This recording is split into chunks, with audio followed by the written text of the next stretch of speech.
Hi ಎಲ್ರಿಗೂ ನಮಸ್ಕಾರ. ನೀವು ನೋಡ್ತಾ ಇದ್ದೀರಾ ನಮ್ಮ KFI. ನಾನು ಆಂಕರ್ ರಂಗನಾಥ್ ಗೌಡ. ಚಿತ್ರಲಹರಿಯ ಚಿತ್ರತಂಡ ನಮ್ಮ ಜೊತೆಗಿದ್ರೆ ಇವಾಗ DOP ಅವ್ರನ್ನ ಪರಿಚಯ ಮಾಡ್ಕೊಡ್ತೀನಿ. ಸದಿಲ್ ಅವರಿಗೆ ಸ್ವಾಗತ ಸರ್. ನಮಸ್ಕಾರ, ಹೇಗಿದ್ದೀರಾ? ಚೆನ್ನಾಗಿದೆ. ಓಕೆ. ಅಂಡ್ ಸತೀಶ್ ಸರ್ಗೂ ಕೂಡ ಸ್ವಾಗತ. ಅವರು ಪಾತ್ರಧಾರಿಯಾಗಿ ಈ ಒಂದು ಚಿತ್ರದಲ್ಲಿ ವರ್ಕ್ ಮಾಡಿದ್ದೀರಾ. ನಮಸ್ಕಾರ ಸರ್. ನಮಸ್ಕಾರ. ಹೇಗಿದ್ದೀರಾ? ಚೆನ್ನಾಗಿದ್ದೀನಿ. ಎಸ್. ಅಂಡ್ ಚಂದ್ರ ಅವ್ರಿಗೂ ಕೂಡ ಸ್ವಾಗತ. ನಮಸ್ಕಾರ. ನಮಸ್ತೆ ಸರ್. ಎಸ್. ಸೊ ಸರ್, ಒಂದು ಟೀಸರ್ ನಲ್ಲಿ ನಾವು ನೋಡ್ತೀವಿ ಅಂತ ಹೇಳಿದ್ರೆ ಕೆಲವೊಂದು ಶಾರ್ಟ್ಸ್ ಗಳು ತುಂಬಾ ಇಂಟ್ರೆಸ್ಟಿಂಗ್ ಆಗಿ ಅನ್ಸುತ್ತೆ. ಬಿಕಾಸ್ ಕಿಡ್ನಾಪ್ ಮಾಡುವಂತ ಶಾರ್ಟ್ಸ್ ಗಳು, ಆಮೇಲೆ ಒಂದು ಐ ಥಿಂಕ್ ಇಲ್ಲೇ ಬೆಂಗಳೂರು ಕಂಪ್ಲೀಟ್ ಶೂಟ್ ಆಗಿರುವಂತ ಒಂದು ಕೆಲವೊಂದು ಲೊಕೇಶನ್ಸ್ ಗಳನ್ನ ನೋಡೋದಕ್ಕೆ ಬ್ಯಾಂಗ್ಳೂರ್ ಸರೌಂಡಿಂಗ್ಸ್ ಶೂಟ್ ಮಾಡಿದ್ವಿ. ಓಕೆ. ಮೋಸ್ಟ್ ನಮಗೆ ನಂದಿನಿ ಲೇಔಟ್ 50% ನಂದಿನಿ ಲೇಔಟ್ ಅಲ್ಲೂ ಶೂಟ್ ಮಾಡಿದ್ವಿ. ಓಕೆ. ಸ್ಲಮ್. ಸೊ ಒಂದು ಕೂಲಿನಗರ ಬ್ರಿಡ್ಜ್ ಅಂತ ಏನ್ ನಾವು ಕರಿತೀವಿ ಅಲ್ಲಿ ನಂದಿನಿ ಲೇಔಟ್. ಆಮೇಲೆ ಸಾಂಗ್ ಬಂದ್ಬಿಟ್ಟು ನಂದಿ ಹಿಲ್ಸ್. ಓಕೆ. ಆಮೇಲೆ ಒಂದು ಡ್ಯಾನ್ಸ್ ಇನ್ಸ್ಟಿಟ್ಯೂಟ್ KR ಪುರಂ ಅಲ್ಲಿ ಇದೆ, ಅಲ್ಲಿ ಒಂದು ಪೈಸಾ ಪೈಸಾ ಸಾಂಗ್ ಅಲ್ಲಿ ಶೂಟ್ ಮಾಡಿದ್ವಿ. ಅದೇ ನಿಮ್ ಫೇವರೇಟ್ ಸಾಂಗ್ ಅಂತ? ಫೇವರೇಟ್ ಸಾಂಗ್ ಅಂದ್ರೆ 3 song favourite. Okay. Lahari Lahari ಅಂತ ಇನ್ನೂ ಕೇಳಿಲ್ಲ ನೀವು, ಆ ಸಾಂಗ್ ನನ್ಗೆ ಫೇವರೇಟ್ ಆಗಿದೆ. ಎಸ್. ಸೊ ಇನ್ನ ಚಂದ್ರು ಅವರು ಬಹಳಷ್ಟು ಎಕ್ಸ್ಪೀರಿಯನ್ಸ್ ಉಳ್ಳವಂತವ್ರು, ಅಂದ್ರೆ ಕ್ಯಾಮ್ರಾದ ಹಿಂದೆ ವರ್ಕ್ ಮಾಡಿರುವಂತವ್ರು. ಇವಾಗ ಕ್ಯಾಮ್ರಾ ಮುಂದೆ ಬಂದಿದ್ದೀರಾ. ಹೌದೌದು. ಯಾವ ರೀತಿಯಾದಂತ ಒಂದು ಖುಷಿ ಇದೆ ನಿಮಗೆ? ತುಂಬಾ ಖುಷಿ ಇದೆ ಸರ್. ಯಾಕಂದ್ರೆ ಫಸ್ಟ್ ನಾವು ಸಂದಿಲ್ ಸರ್ ಜೊತೆ ಒಂದು 8 years ಬ್ಯಾಕ್ ಜರ್ನಿ ಸ್ಟಾರ್ಟ್ ಮಾಡಿದ್ವಿ. ನಾವು ಶಾರ್ಟ್ ಮೂವಿ ಸ್ಟಾರ್ಟ್ ಮಾಡಿದ್ವಿ, ವೈಟ್ ಪೇಪರ್ ಅಂತ. ಅಲ್ಲಿಂದ ನಮ್ಮ ಜರ್ನಿ ಸ್ಟಾರ್ಟ್ ಆಯಿತು. ಆಮೇಲೆ ನಾನು ಡೈರೆಕ್ಷನ್ ಟೀಮ್ ನನಗೆ ತುಂಬ ಇಷ್ಟ. ನಾನು ಡೈರೆಕ್ಷನ್ ಹೋಗ್ತಾ ಇದ್ದೆ, ಯಾವುದು ಸಣ್ಣ ಪುಟ್ಟ ಕ್ಯಾರೆಕ್ಟರ್ ಬಂದರೆ ಮಾಡ್ಕೊಂಡು ಹೋಗ್ತಾ ಇದ್ದೆ. ಹಾಗೆ ಸರ್ ಫೋನ್ ಮಾಡಿದ್ರು ನನಗೆ, ಈ ಥರ ಒಂದು ಚಿತ್ರದಲ್ಲಿ ಸಿನಿಮಾ ಮಾಡ್ತಾ ಇದ್ವಿ, ಒಳ್ಳೆ ಪಾತ್ರ ಇದೆ ಮಾಡ್ತೀಯ ಅಂತ. ಸರ್ ಕೊಡೋದೇ ಜಾಸ್ತಿ, ಅದ್ರೇನು ಮಾಡ್ತೀರಾ ಅಂತ ಕೇಳೋದೇನಿಲ್ಲ, ನೀವು ಬಂದು ಮಾಡಿ ಅಂದ್ರೆ ಮಾಡ್ತೀನಿ ಅಂತ ಬಂದು ಹೇಳಿದೆ. ಒಂದು ನಿಮ್ಮ ಮನಸ್ಸಲ್ಲಿ ಅವಾಗಿಂದನೂ ಉಳ್ಕೊಂಡಿತ್ತು ಏನಾದ್ರು ಒಂದು ಪಾತ್ರ? ಹೌದು ಸರ್, ಖಂಡಿತ.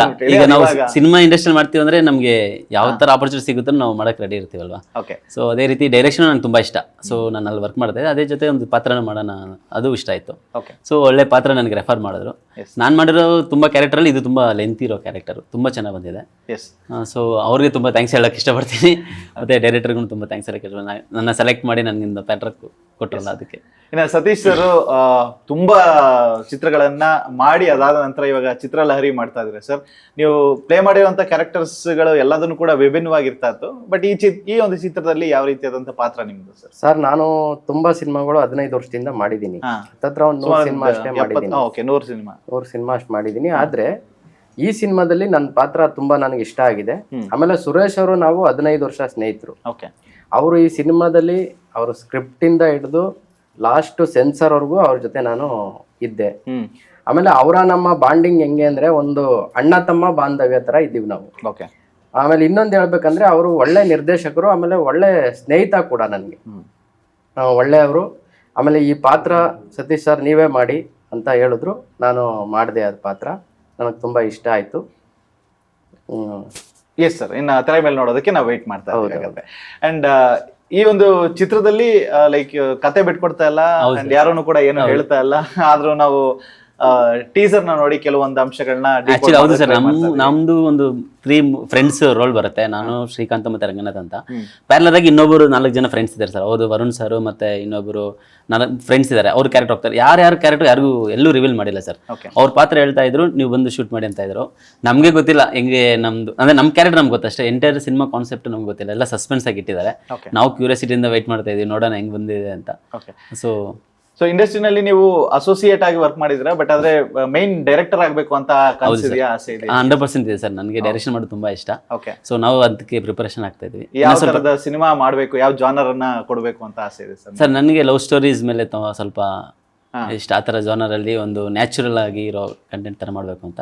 ಸೊ ಪ್ರಿಪರೇಷನ್ ಎಲ್ಲ ಮಾಡ್ಕೋತಾ ಇನ್ನೂ ಸ್ವಲ್ಪ ಟೈಮ್ ಇಸ್ಕೊಂಡು ಇನ್ನೂ ಸ್ವಲ್ಪ ವರ್ಕ್ ಮಾಡ್ಬೇಕು ಸರ್. ಯಾಕಂದ್ರೆ ಇಲ್ಲಿ ಸಡನ್ ಆಗಿ ಒಂದು ಕೆಲಸ ಮಾಡಿದ್ವಿ ವರ್ಕ್ ಮಾಡೋಕ್ಕಾಗಲ್ಲ. ಒಂದು ಸಿನಿಮಾ ಡೈರೆಕ್ಷನ್ ಅದು ತುಂಬ ದೊಡ್ಡ ಜವಾಬ್ದಾರಿ ಸರ್. ಯಾಕಂದ್ರೆ ನಾವು ವರ್ಕ್ ಮಾಡಿದ್ದೀವಲ್ಲ.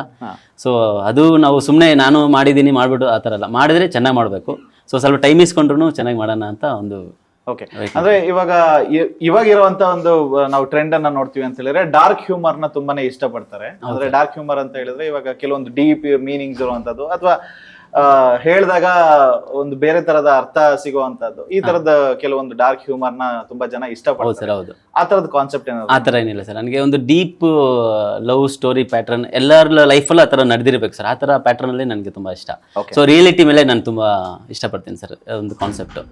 ಸೊ ಏನೇ ನಡೆದ್ರು ಅದು ರಿಯಾಲಿಟಿ ಎಲ್ಲರಿಗೂ ಟಚ್ ಆಗಬೇಕು, ಫೀಲ್ ಆಗಬೇಕು. ಆ ತರ ನಾನು ತುಂಬ ಇಷ್ಟಪಡ್ತೀನಿ.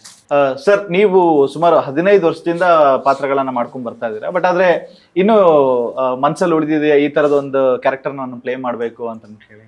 ಸರ್ ಅದು ಅಂದ್ರೆ ಹುಡುಗಿ ತಂದೆ ಅಥವಾ ತಂದೆಯ ಫ್ರೆಂಡ್ ಈ ತರದ ಕ್ಯಾರೆಕ್ಟರ್ಸ್ ಗಳನ್ನ ಪ್ಲೇ ಮಾಡಿರ್ತೀರ. ಬಟ್ ಆದ್ರೆ ಇನ್ನೂ ಒಂದು ಯಾವ್ದಾದ್ರು ಪಾತ್ರ ನಿಮ್ಗೆ? ಇಲ್ಲ, ಆ ತರ ಪಾತ್ರಗಳು ಇನ್ನ ನಾನು ಯಾವ್ದು ಪ್ಲೇ ಮಾಡಿಲ್ಲ. ತಂದೆ ಪಾತ್ರ ಆಗ್ಲಿ ಇದಾಗ್ಲಿ. ಒಂದು ಸಿನಿಮಾದಲ್ಲಿ ಇಂತಿ ನಿಮ್ಮ ಭೈರವ ಅನ್ನೋ ಸಿನಿಮಾದಲ್ಲಿ ಒಂದು 10-12 ವರ್ಷ ಹುಡುಗಿ ತಂದೆ ಕ್ಯಾರೆಕ್ಟರ್ ನಾನು ಅಪೂರ್ವ ಅವರು ಮಾಡಿದ್ದು. ಓಕೆ. ಅದು ಬಿಟ್ರೆ ದೊಡ್ಡ ಏಜಿನ ಹುಡುಗಿ ಪಾತ್ರ ಇರ್ಬೋದು, ಹುಡುಗನ ಪಾತ್ರ, ತಂದೆ ಪಾತ್ರ ಇರ್ಬೋದು ಮಾಡಿಲ್ಲ. ಮುಂದೆ ಬಂದ್ರೆ ಖಂಡಿತ ಮಾಡ್ತೀನಿ ನಾನು. ಓಕೆ, ಖಂಡಿತ ಮಾಡ್ತೀನಿ. ಆಮೇಲೆ ಈ ಚಿತ್ರಲಹರಿ ಸಿನಿಮಾ ತುಂಬಾ ಅದ್ಭುತವಾಗಿ ಮೂಡ್ ಬಂದಿದೆ. ಇದೇ 5ನೇ ತಾರೀಕು ಸಿನಿಮಾ ರಿಲೀಸ್ ಆಗ್ತಾ ಇದೆ ರಾಜ್ಯಾದ್ಯಂತ, ಎಲ್ಲರೂ ನೋಡಬೇಕು. ಆಮೇಲೆ ಜೊತೆಗೆ ಈ ಸಿನಿಮಾ ಜೊತೆಗೆ ನಾನು ಒಂದು ಕಂಪ್ನಿನಲ್ಲೂ ವರ್ಕ್ ಮಾಡ್ತಾ ಇದ್ದೀನಿ. ಓಕೆ. ಅದು ಆ ಕಂಪ್ನಿನಲ್ಲೂ ನನಗೆ ಪ್ರಿಫರೆನ್ಸ್ ಇದೆ. ಏನಂದರೆ ನಮಗೆ ಯಾವುದೇ ಶಿಫ್ಟ್ ಇರಲಿ ಏನಿರಲಿ ನಮಗೆ ಯಾವುದೇ ಅಭ್ಯಂತರ ಇಲ್ಲ. ನಮ್ಮ ಒಂದು ಮ್ಯಾನೇಜರು, ನಮ್ಮ ಕಾರ್ಮಿಕರು ಒಂದು ಬಾಂಧವ್ಯದಲ್ಲಿ ನಾನು ಅದನ್ನು ಮ್ಯಾನೇಜ್ ಮಾಡ್ತಾ ಇದ್ದೀನಿ, ಇದನ್ನು ಮ್ಯಾನೇಜ್ ಮಾಡ್ತಾ ಇದ್ದೀನಿ. ಆ ಥರ ಮಾಡ್ಕೊಂಡು ಹೋಗ್ತಾ ಇದ್ದೀನಿ. ಡಬಲ್ ಸ್ಯಾಲ್ರಿ ಪಡಿತಾ ಇದಾರೆ ಅಂತ ಇಂಡೈರೆಕ್ಟ್ ಆಗಿ ಹೇಳ್ತಾರೆ. ಡಬಲ್ ಸ್ಯಾಲ್ರಿ ಅಂದ್ರೆ ಸಿನಿಮಾದಲ್ಲಿ ನಿಮ್ಗೆ ಗೊತ್ತು ಸ್ಯಾಲ್ರಿ ಯಾವ ತರ ಬರುತ್ತೆ. ಬರುತ್ತೆ. ಇವತ್ತು ಒಂದದ್ದು 3 ತಿಂಗಳಾಗುತ್ತೆ. ಓಕೆ. ಆಮೇಲೆ ಈ ನಮ್ಮ ಚಿತ್ರಲಹರಿ ಸಿನಿಮಾದಲ್ಲಿ ನಾನು ಒಂದು ಟೀ ಅಂಗಡಿ ಓನರ್ ಪಾತ್ರ ಮಾಡಿದೆ. ಅದು ಮಾಡಿದ್ಮೇಲೆ ನಾನು ಒಂದು 10-12 ವರ್ಷದಿಂದ ಸೀರಿಯಲ್ ಯಾವುದು ಮಾಡಿರ್ಲಿಲ್ಲ ನಾನು. ನಾನು ಬರೀ ಸಿನಿಮಾನೇ ಮಾಡಬೇಕು, ಸಿನಿಮಾ ಜೊತೆಗೆ ನನ್ನ ಕೆಲಸ ಸಾಕು ಅನ್ಕೊಂಡಿದ್ದೆ.